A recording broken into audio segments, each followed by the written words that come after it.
avez la parole.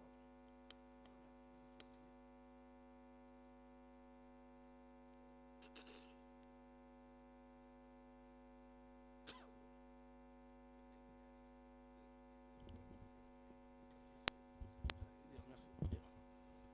La première question qui m'a été posée est celle de savoir s'il est possible d'avoir l'identité des ministres et DG susceptibles de faire l'objet de poursuites. Vous savez, si j'ai tenu à citer la qualité des personnes susceptibles de faire l'objet de poursuites, c'est sur le fondement du rapport de la Cour des comptes. La Cour des comptes a décrit des faits susceptibles de revêtir une qualification pénale.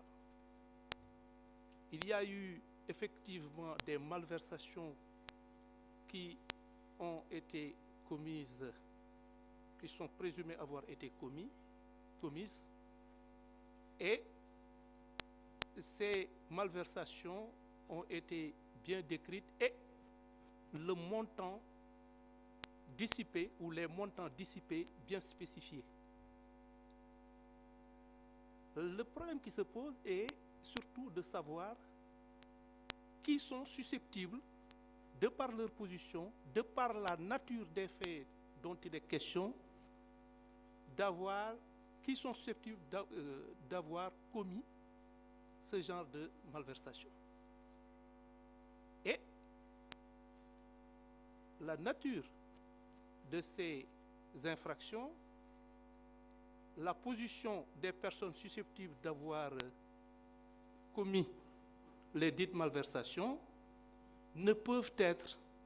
à la lumière des faits qui nous ont été livrés par la Cour des comptes dans son rapport, que d'anciens ministres. Pourquoi? Parce que la gestion auditée, ou les gestions auditées, c'est de 2019 au 31 mars 2024. Et de ce point de vue, les ministres qui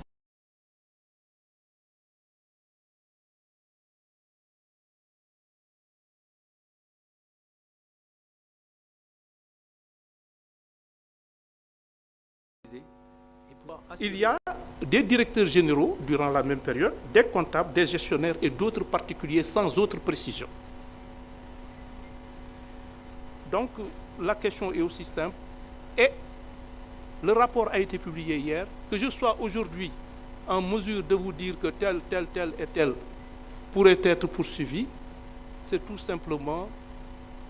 me lancer dans une entreprise, dans une sorte d'aventure, c'est-à-dire une entreprise dont on connaît le début, mais dont on ignore la fin. Et ce n'est nullement dans mes intentions. Je ne fais pas du tout de la divination. Cela dit, il a été également question de la question de savoir s'il faut s'attendre à une poursuite pour haute trahison. Que je sache, les infractions que j'ai évoquées tout à l'heure et que peuvent revêtir les faits qui ont été dénoncés par la Cour des comptes, qui ont été retracés par la Cour des comptes, que je sache, le délit de haute trahison n'a pas été évoqué. Parce que moi, j'ai eu à évoquer surtout le blanchiment, le faux en écriture, faux en informatique, détournement de deniers publics, escroquerie portant sur des deniers publics,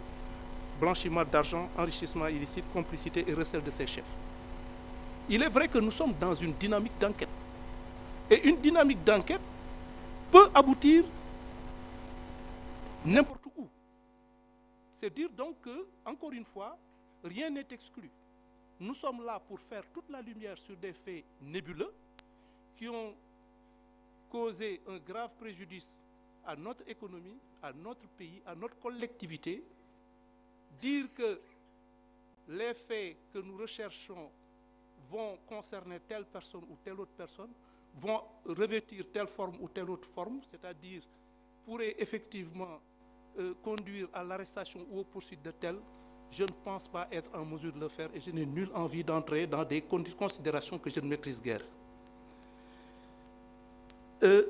su may lay tontu léegi si li nga ma laaj si laaj bu jiitu bi ngay wax ni ndax mën naa la wax yan ministre ak yan DG ñoom la ñu war a topp su ma tontu woon si sa laaj bi si anam yi ngay xaar su boobaa nga war ma jàppe luxuskat ndaxte fi ma nekk nii moo di dama ñëw Cour des comptes def benn rapport wax ni def nañ nangam def nañ nangam def nañ nangam leeral ko lool ni nangam yooyu ñu def jalgati nañ nangami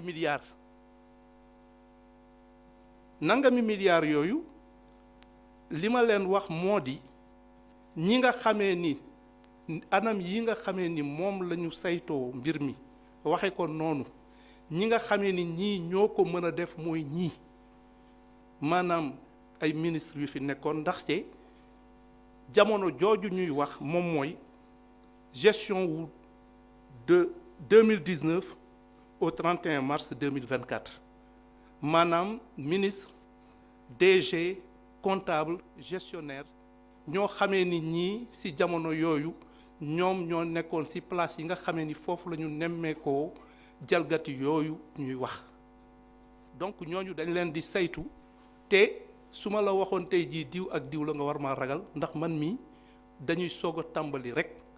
am yéene ubbi enquête boo xamee ni bii sax tàmbaleegul donc su boobaa su ma la waxee ni diw ak diw la nga war maa tam dëmb sax su la neexee voilà bon li ñu wax ni ma aussi ndax war naa mën a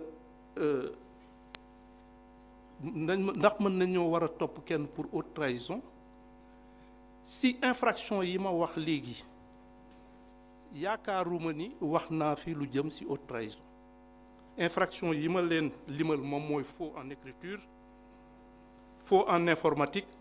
détournement de deniers publics escroquerie portant sur des deniers publics blanchiment d'argent et enrichissement illicite complicité de ses chefs maanaam ñi nga xamee ni ñi ñoom ñoo nekkoon si palace yoo xamee ni war nañoo mën a laale ci li nga xamee ni lii moom la Cour des comptes saytu léegi nag enquête la enquête man xam naa si sama carrière ni di nga tàmbali benn enquête boo xamee ni lii ngay wër gis si loo xamee ni taxul woon a jóg moo tax su ma la waxee ni lii la ñuy saytu moom mooy ñi nga xamee ni Cour des comptes leeral na mbir mi nit ñi nga xamee ni def nañu jëfin yi nga xamee ni ay jalgati la si anam yii lañ ko defee te lii la luubal nañ loo xamee ni ay milliards yoo xamee ni lim bi itam wax nañ ko léegi liggéey bi nga xamee dañ koy def ñoom yombalal nañu ko loolu la ñuy toppat seet ñi nga xamee ni ñan ñoo nekkoon si ay palace yoo xamee ni war na leen mën a may ñu def lii nga xamee ni lii tey jii moom la ñuy tawat war a di saytu ñan ñoo ko def su topp leen ak teg leen njaru yoon jaadoo ñu def ko te jàpp naa ni mbir mi tëdd na tëdd boo xamee ni bii jéggi dayoo boo xamee ni bii